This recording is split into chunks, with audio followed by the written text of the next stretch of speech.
Shachrit tomorrow morning will be at 6:10, 7, and 8. All of them down here. Now, I've been asked to give a Devar Torah.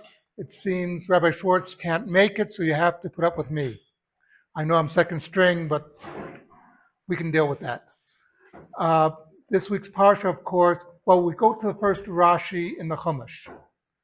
The first Rashi says the Torah should have begun with Parshat Bo, with a Chodesh Hazeh Lachem, that this month should be the beginning of the months to you. That's the first mitzvah that we received as a people.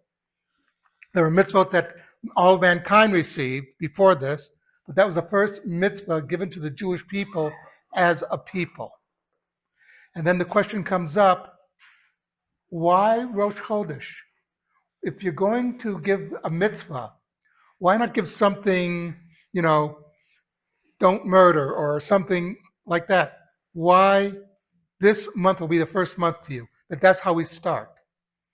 And the answer is very simple.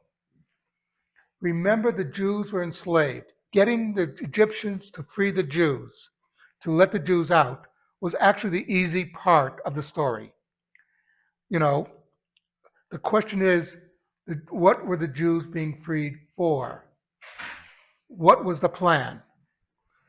And we know from history that when people throw off a yoke and there's no plan beyond throwing off the yoke, it usually ends in a disaster. We all know the Russian Revolution in 1917. The Tsar was incompetent, corrupt, and a pretty bad guy. So they overthrew him, and they had no plan what to do next. And of course, what happened was some unscrupulous people took advantage of it. The communists took over, and it became actually worse than under the Tsars.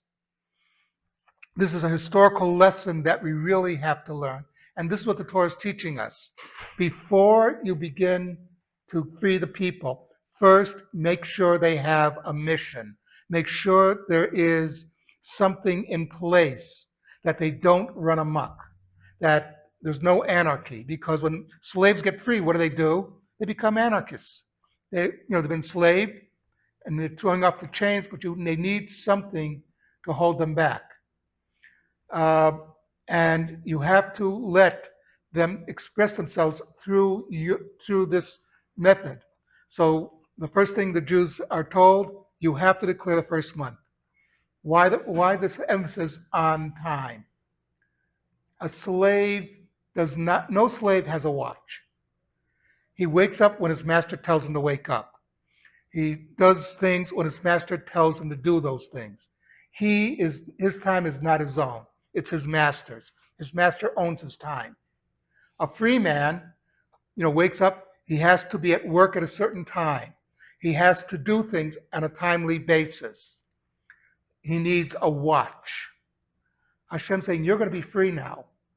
You are going to be running your own affairs. Therefore, you have to be able to tell what month it is. You have to know how to set the calendar.